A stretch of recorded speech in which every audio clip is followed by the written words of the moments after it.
Hi friends, welcome to my channel. ఈరోజు మన recipe సజ్జ దోశ. అందుకు నేను 2 గ్లాసుల సజ్జలు తీసుకున్నాను. 1 గ్లాస్ మినపప్పు. వీటిని బాగా కడిగి ఒక 9 అవర్స్ నానబెట్టుకోండి. 9 to 12. చిరుధాన్యం కదా, ఎంత నానితే అంత మంచిది. ఈ విధంగా నానబెట్టాను. అలాగే ఒక బౌల్లో 1 స్పూన్ ఓమ తీసుకోండి. అందులో కొద్దిగా వాటర్ పోసి ఇది కూడా నానబెట్టండి. ఓమ ఎందుకంటే కొందరికి డైజెషన్ ప్రాబ్లం రావచ్చు, కడుపు నొయ్యొచ్చు, అందుకని ఓమ వేస్తే ఏ ప్రాబ్లం ఉండదు. తర్వాత ఒక 9 అవర్స్ తర్వాత ఈ నానిన సజ్జలని మిక్సీ పట్టుకోండి.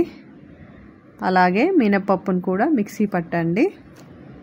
సజ్జలు బోన్స్కి చాలా మంచిది, కీళ్ళ నొప్పులకు కూడా చాలా మంచిది, స్కిన్కి మంచిది.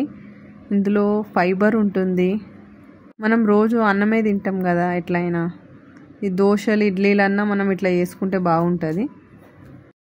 అదే మనం ఎట్లా దోశ వేసుకుంటామో అదే విధంగా వాటర్ సరిపడేటట్టు కలిపి దోశ వేసుకోండి. ఈ సజ్జలలో ఐరన్ లెవెల్ ఎక్కువ ఉంటుంది.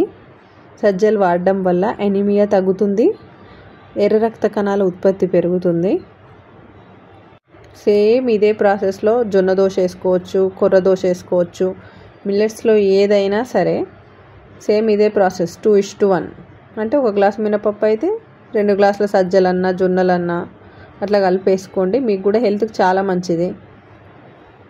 నా ఛానల్ మీకు నచ్చినట్లయితే లైక్, షేర్, సబ్స్క్రైబ్ చేయండి. Thank you very much.